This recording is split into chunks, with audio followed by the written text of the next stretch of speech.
اتنا زیادہ وہ اعمال، نیکی اور اپنی نیت کا خلوص اور لوگوں سے کم ایکسپیکٹیشن رکھتا ہے، کم توقعات رکھتا ہے۔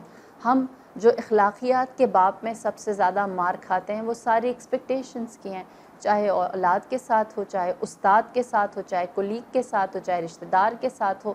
یہ ساری ایکسپیکٹیشنز ہوتی ہیں جو جب ہرٹ ہوتی ہیں تو ہم غیبت بھی کرتے ہیں، ہم تہمت بھی لگاتے ہیں، ہم حسد بھی کرتے ہیں، ہم سخن چینی بھی کرتے ہیں اور ہم لوگوں سے اپنے دل کو خراب بھی کر دیتے ہیں۔ لیکن اگر انسان یہ سوچ رہا ہو کہ میرا اس دنیا میں رہنا حتمی نہیں ہے، آج ABC XYZ اس دنیا سے چلا گیا تو کل میری باری، تو وہ اس دنیا کی بے ثباتی کو، اس دنیا کے نہ ہونے کو، اس کی تھوڑی سی دیر ہونے کی بنیاد پر اس دنیا سے اپنے دل کو اٹھا لیتا ہے، اس کی ایکسپیکٹیشن کم ہو جاتی ہے، وہ جانتا ہے کہ اس نے اس دنیا سے چلے جانا ہے۔ لہٰذا اسی لیے فرمایا کہ حیرت ہے، ہر روز موت کو دیکھتے ہیں پھر بھی بھول جاتے ہیں، پھر بھی موت کو یاد نہیں رکھتے۔ ہم جو سب سے بڑی خطا اپنے ساتھ کرتے ہیں وہ یہ کہ ہم جو اچھی چیز ہے اس کو فراموش کر دیتے ہیں اور جو بری چیز ہے اس کو اپنے دامن سے جوڑے رکھتے ہیں۔ اور اسی لیے اگلی بات جو ہے، جو امام کی اگلی حیرت ہے، وہ امام کی اس حیرت کو، جو حدیث کا اگلا پورشن ہے، وہ اس پورشن کو کمپلیمنٹ کرتا ہے۔ مولا فرماتے ہیں مجھے حیرت ہے اس انسان کے اوپر کہ جو اپنی ٹیمپریری جو دنیا ہے اس کو تو آباد رکھتا ہے، لیکن جہاں اس نے ہمیشہ رہنا ہے، وہ جو اس کا اٹرنل ڈیسٹینیشن ہے، اس کو اس نے آباد ہی نہیں کیا، اس کے لیے فکر ہی نہیں کرتا، اس کے لیے سوچتا ہی نہیں ہے۔ کیسے ہو سکتا ہے کہ فنا ہو جانے والی دنیا کو انسان سجا کر اور اس کو پیارا سا کر کے رکھے جس نے ختم ہو جانا، اور جہاں ہمیشہ ہمیشہ جو چیز باقی ہے اس کو ویران کر دے؟ ہم سے کیا خطا ہوتی ہے؟ ہم میں سے بہت سارے لوگ ہوں گے جو کہیں گے ہم کوشش تو کرتے ہیں نا، ہم کوشش تو کرتے ہیں کہ ہم کچھ اچھا کر جائیں اس دنیا میں، اور یقیناً ہمارے نامہ اعمال میں جو فرشتوں کے پاس ہے وہ نہیں، جو ہم نے اپنے خود نامہ اعمال ہم نے بھی تو بنائے ہوئے ہوتے ہیں۔ ہم اکثر اپنی نیکیوں کو یاد کر رہے ہوتے ہیں، ہم اکثر اپنی برائیوں کا بھی ذکر اکیلے میں صحیح کر رہے ہوتے ہیں، ہم اکثر اپنے آپ کو یاد دلاتے ہیں کہ ہم پچھلے سال زیارت گئے تھے، اس سال میں نے اتنا ڈونیشن دیا، اس سال میں نے اتنی چیریٹی کی، میں نے اس کو معاف کر دیا، یا اس سے میں نے اپنا دل صاف کر لیا، کسی سے معافی مانگ لی۔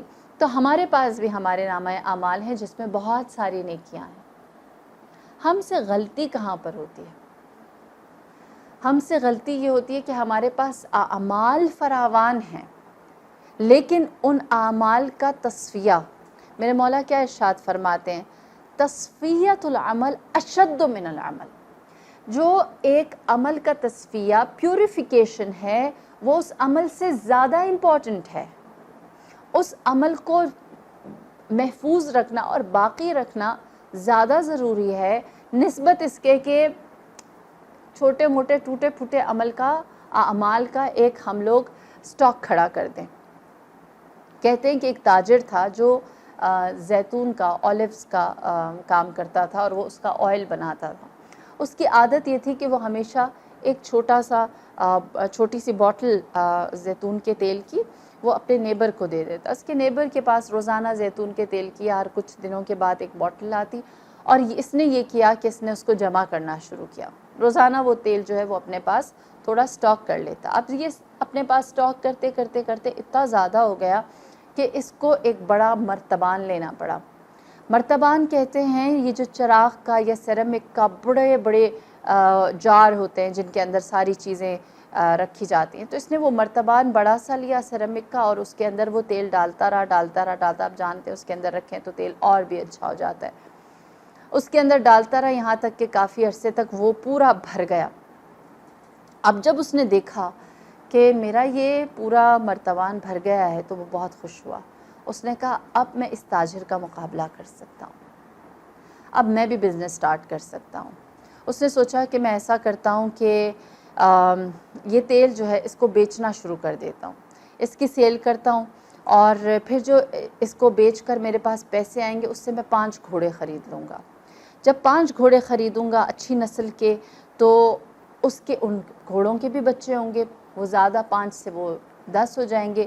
جب وہ 10 گھوڑے ہو جائیں گے تو میرے پاس ان کو میں جب رینٹ پہ دیا کروں گا تو اچھا رینٹ آیا کرے گا، تو میرا ایک روز ہر منتھ کی ایک اچھی ارننگ ہو جائے گی۔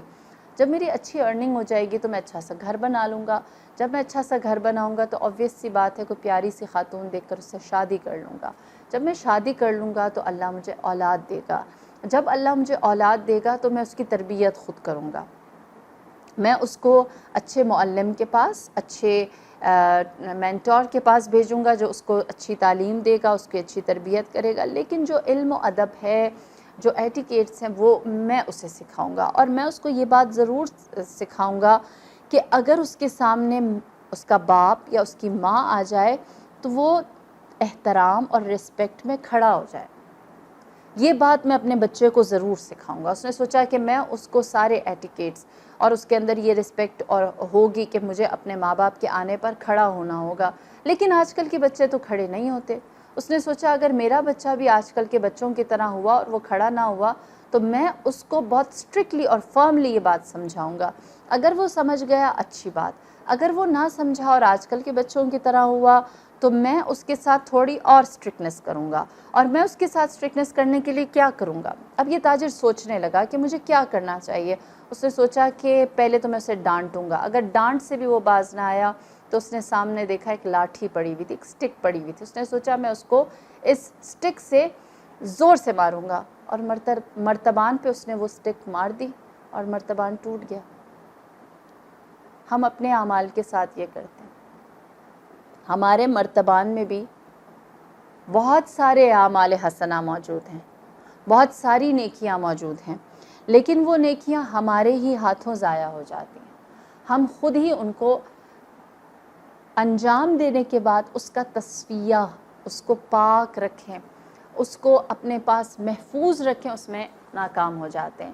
ہمارے ہی ہاتھوں کی سختی ایک سٹک کی طرح اس کو ہم سے دور اور جدا کر دیتی ہے۔ وہ تیل جو اتنی محنت کے ساتھ جمع کیا ہوا ہوتا ہے، اس تیل کو ہم اپنی ہی بہت آگے کی پلاننگ ختم اور تباہ کر دیتی ہے۔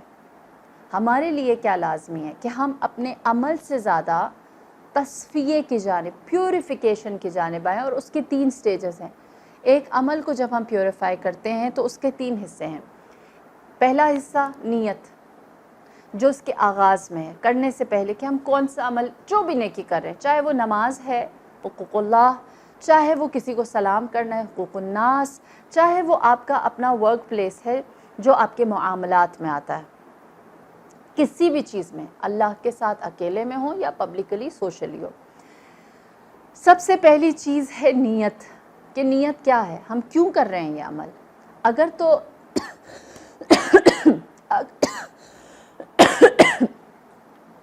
اگر تو نیت یہ ہے کہ ہم سامنے والے کو خوش کرنے کے لیے کر رہے ہیں تو ہمیں وہیں پر اس کا تصفیہ کرنا ہے، وہیں پر اپنے اس عمل کو پیور کرنا ہے، سنسیئر کرنا ہے، اللہ کرنا ہے، اور اپنی نیت کو ٹھیک کرنا ہے کہ وہ اللہ کے لیے۔ دوسرا سٹیج جو تصفیہ یا اپنے اعمال کو صحیح کرنے کا ہے، وہ ہے جب عمل انجام دے رہے ہوں، جب کر رہے ہوں، مثلا نماز کے دوران، مثلا روزے کے دوران، مثلا کوئی بھی ہمارا معاملہ یا کوئی عبادت یا پبلک ڈیلنگ یا اخلاقیات کے یا فیملی ایشوز، اس کے دوران، کہ کہیں ایسا، جس طرح کہتے ہیں ایک عابد تھا جس نے سوچا میں شہر سے باہر جا کر اکیلے میں نماز پڑھوں گا۔ دیکھیں اس کی نیت تو بہت اچھی تھی، وہ مسجد میں گیا، علاقے سے باہر ایک مسجد تھی جہاں کوئی نہیں جاتا تھا، وہ چلا گیا، ساری رات عبادت کرتا رہا، یہاں تک کہ ایک دم اس کو دروازہ کھلنے کی آواز آئی۔ اس نے سوچا اوہ کوئی مسجد میں آ گیا۔ اب وہ سوچے گا کہ اس ویرانے میں اکیلے میں نماز پڑھ رہا ہوں، اس کو میں نے تو اس کو نہیں بلایا تھا، میری تو نیت صحیح تھی، اب آ گیا ہے تو چلو اچھا ہو گیا۔ یہ سب کو جا کر بتا دے گا کہ میں یہاں اکیلا نماز پڑھا تھا، لہٰذا اس نے اپنا سجدہ جو ہے تھوڑا اور لمبا کر دیا۔ جب سجدہ اس نے ادا کیا، پیچھے مڑ کر دیکھا تو ایک کتا جو راستہ بھولتے ہوئے وہاں آ کر بیٹھ گیا تھا۔ اب عمل جو ہے وہ شروع تو بڑا اچھا کیا، لیکن بیچ میں آ کر نیت خراب ہو گئی، اور وہ عمل کس کے لیے ہو گیا؟ اس کتے کے لیے، خدا کے لیے تو نہیں رہا۔ کہتے ہیں ایک شخص رسول اللہ کے پاس آیا اور کہنے لگا کہ یا نبی خدا، اگر میں کوئی نیکی اس لیے کروں کہ لوگوں کا بھی بھلا ہو جائے، کسی اور کو بھی فائدہ پہنچے، اور مجھے بھی تھوڑی سی پاپولیرٹی مل جائے گی تو کیا میرے لیے جزا ہے؟ آپ نے فرمایا نہیں۔ اس نے کہا اچھا اگر میں یہ اس لیے کروں کہ مجھے جزا بھی مل جائے گی اور مجھے تھوڑی سی پاپولیرٹی بھی مل جائے گی تو کیا میرا یہ عمل صحیح ہوگا؟ آپ نے فرمایا عمل صحیح ہوگا، جزا کم ہوگی، ایسا عمل نہ کرو۔ بس ہم کبھی سب کچھ کرنے کے بعد جب نتیجہ نکالنے پر آتے ہیں تو نتیجہ یہ نکلتا ہے کہ ٹھیک ہے شروع تو بڑی اچھی نیت سے کیا تھا، بیچ میں بھی ہم نے بڑی محنت کی، لیکن آخر میں جب پروجیکٹ یا کوئی کام یا کوئی ٹاسک یا کوئی گول کامیاب ہو جاتا ہے اور بہت سارا آپ کے اپریسیشن آنا شروع، کریڈٹس آنے شروع ہو جاتے ہیں اور اس میں ہمارا سب سے اوپر نام لکھا ہوا ہوتا ہے تو ہم بہت خوش ہونے شروع ہو جاتے ہیں۔ وہ سٹیج ہوتی ہے جب ہمیں اپنے عمل کا تصفیہ کرنا ہے۔ ایک سینس آف اچیومنٹ الگ چیز ہے لیکن نیت کا چیک الگ چیز ہے۔ سینس آف اچیومنٹ اچھی بات ہے، اپنے اچیومنٹس کو انجوائے کرنا چاہیے، لیکن اب یہ انٹینشنز کیا تھے، نیت کیا تھی، ارادہ کیا تھا، مقصد کیا تھا، اور پھر اس عمل کو کرنے کے بعد آگے کیا چاہتے ہیں، یہ ضروری ہے۔ اسی لیے ہم اپنے اعمال کو شروع میں، درمیان میں اور آخر میں اس کے اوپر جب تصفیے پر مسلسل چیک رکھیں گے تو پھر اس کے بعد ہم اگلا عمل کرتے ہوئے کیا ہمارے ہونے چاہیے۔ دیکھیے جب تصفیہ کر رہے ہیں اعمال کا، ہم اسے پیوریفائی کر رہے ہیں، اس کو صاف رکھنے، اس کو سیف رکھنے کے لیے، حفاظت سے رکھنے کے لیے کر رہے ہیں، اور پہلی سٹیج پہ، دوسری سٹیج پہ، تیسری سٹیج پر اس کو چیک کیا ہے تو اس کے بعد بھی ایک اور مرحلہ ہوتا ہے جو سب سے زیادہ ضروری اور سب سے انٹرسٹنگ ہے، وہ یہ کہ اپنی نیکی کر کے بھول جاؤ، اس کو ڈیلیٹ کر دیں اپنی میموری سے کہ وہ کیا تھا۔ کیونکہ میرے مولا فرماتے ہیں کہ کچھ جگہوں پہ نسیان یعنی بھول جانا اچھی بات ہوتی ہے۔ پوچھا کہاں پہ؟ آپ نے فرمایا جیسے نیکی کر کے ایسے بھول جاؤ جیسے گناہ کر کے بھول جاتے ہو۔ گناہ کر کے انسان بھول جاتا ہے نا، ہمیں اپنے گناہ یاد نہیں رہتے، یا ہمارے پاس بڑی اچھی جسٹیفیکیشنز ہوتی ہیں، تب ہم اشرف المخلوق اور صاحب عقل ہونا اپنا ثابت کرتے ہیں کہ ہمارے پاس تو بڑا وزڈم ہے، بڑی ہمارے پاس لاجکس ہیں، اور ہم لوگ اپنے لیے بڑی جسٹیفیکیشنز اور بڑی اپنے لیے ریزنز نکال رہے ہوتے ہیں۔ لہٰذا فرمایا کہ جب نیکی کرو تو اس کے بعد اس نیکی کو ایسے بھول جاؤ جیسے گناہ کیا ہے، اس کو چھپاؤ لوگوں سے، اس کو اپنی میموری سے نکال دو۔ جس طرح کہتے ہیں کہ ایک شخص رسول اللہ صلی اللہ علیہ وآلہ وسلم کے پاس آیا، بہت خوش تھا۔ آپ نے اس سے پوچھا کیوں خوش ہو؟ اس نے کہا آج میں نے 10 لوگوں کو کھانا کھلایا ہے۔ تو رسول اللہ نے فرمایا کہ اپنی نیکیوں کو، اپنے صدقات کو، اپنے خیرات کو دوسروں کے اوپر احسان جتا کے یا اس کا تذکرہ کر کے یا منت چڑھا کر اس کو ضائع نہ کرو، اس کو محفوظ رکھنے کے لیے فراموش کر دو، اس کا ذکر ہی نہ کرو، اس کی بات ہی نہ کرو، اس کو اپنی میموری سے ڈیلیٹ کر دو جیسے وہ تھی ہی نہیں، یا اس کے اوپر پردہ ڈالو جیسے تم نے کوئی گناہ کیا ہے۔ اپنی نیکی کو تھوڑا اور حقیر سمجھ کر اللہ کے سامنے رکھو۔ امام زین العابدین صحیفہ سجادیہ میں کیا دعا کرتے ہیں؟ فرماتے ہیں پروردگار مجھے میری نظروں میں چھوٹا اور اپنی نظروں میں بڑا بنا دے، میں اپنے اعمال کو چھوٹا دیکھوں لیکن تیرے پاس، تیرے ریکارڈ میں وہ بڑا ہو کر رہے۔ دعا ہے امام کی صحیفہ سجادیہ میں، آپ اللہ سے مانگتے ہیں کہ خدایا مجھے میرے اعمال پر ناز کرنے والوں میں سے قرار نہ دے، ان لوگوں میں سے نہ بنا کہ جس نے اپنے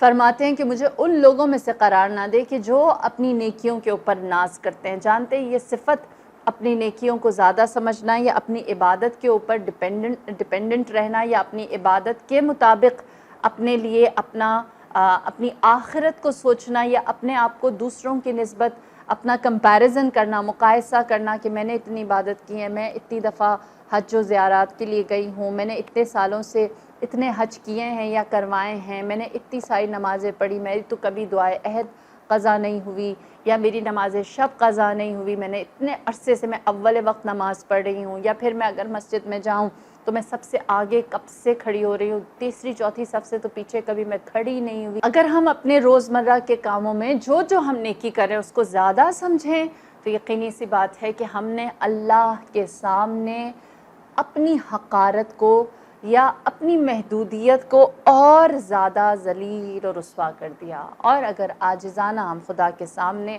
حاضر ہو سکیں اور اپنے اعمال کو رکھ سکیں، جس طرح جناب زینب کبریٰ جب کربلا سے نکلتی ہیں تو کیا دعا کرتی ہیں؟ اللہم تقبل منا، کہ پروردگار میری اس عبادت کو ہم سے قبول فرما. جناب حضرت ابراہیم علیہ السلام حضرت اسماعیل کے ساتھ جب خانہ خدا کی دیواروں کو چڑھانا شروع کرتے ہیں اور اللہ کا گھر بنا لیتے ہیں، کتنی بڑی سعادت ہے نا، اللہ کا گھر بنا دیتے ہیں، تو اس کے بعد آپ اللہ سے کیا دعا کرتے ہیں؟ اللہم تقبل منا، پروردگار ہم سے ہماری اس خدمت کو قبول کرنا.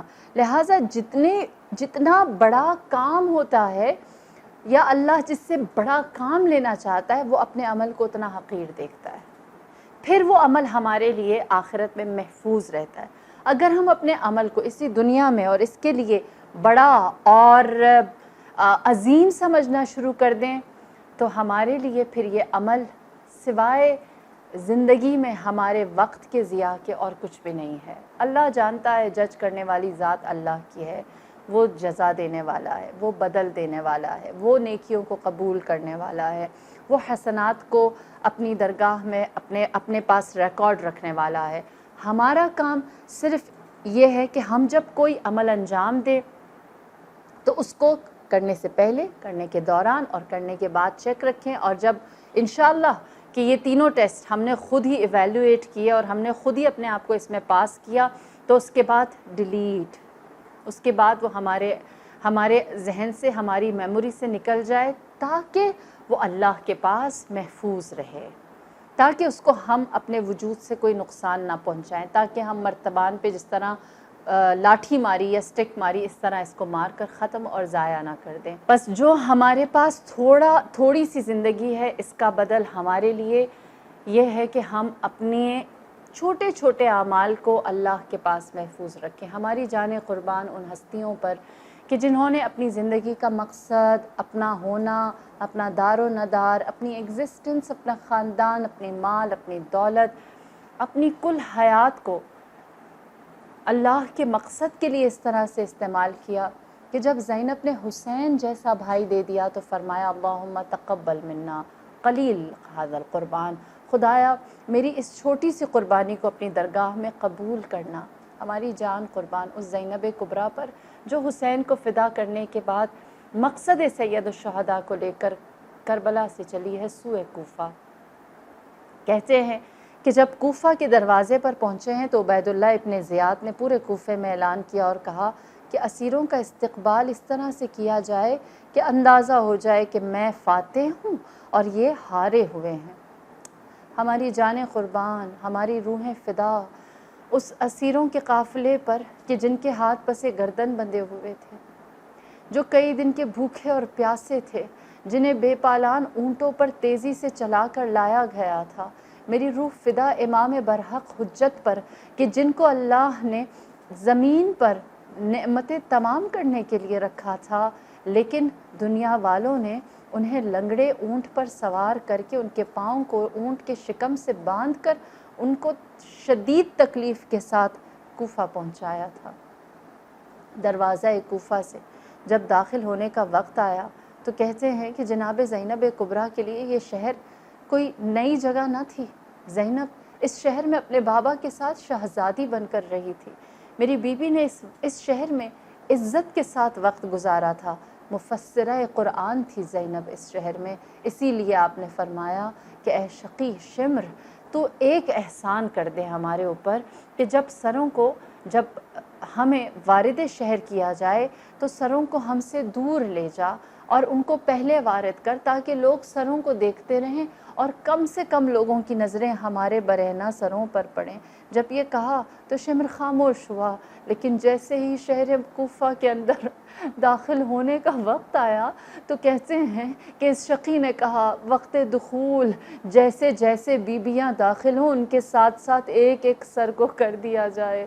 جناب ام لیلہ کے ساتھ سر علی اکبر آیا، جناب ام فروا کے سامنے سر قاسم آیا، جناب زینب کبریٰ کے سامنے سر عباس آیا، جناب ام کلثوم کلثوم و سکینہ کے سامنے سر حسین آیا۔ جیسے ہی شہر کے اندر یہ بیویاں داخل ہوئی ہیں، لوگ تھے جو کبھی سروں کو دیکھتے تھے اور کبھی بیویوں کے برہنہ سر کو دیکھتے تھے، یہاں تک کہ کچھ خواتین کی نظریں سر علی اکبر پر پڑی اور یہ کہنے لگی کتنا خوبرو نوجوان ہے، کتنا خوبصورت چہرہ ہے۔ اللہ اللہ، کوفے کی عورتوں نے ایک جملہ کہا اللہ کرے اس کی ماں اس کے سر کو یوں نہ کہ نیزہ پر دیکھنے سے پہلے مر گئی ہو۔ اتنا کہنا تھا، جناب ام لیلہ نے فرمایا ہے بیویوں، اس علی اکبر کی ماں میں ہوں جس نے بڑے اعزاز کے ساتھ اس علی اکبر کو راہ خدا میں قربان کیا تھا۔ سلام ام لیلہ آپ کے حوصلے کو، سلام ام فروہ آپ کی استقامت کو، سلام زینب و ام کلثوم آپ کا سروں کے ساتھ وارد ہونے کو۔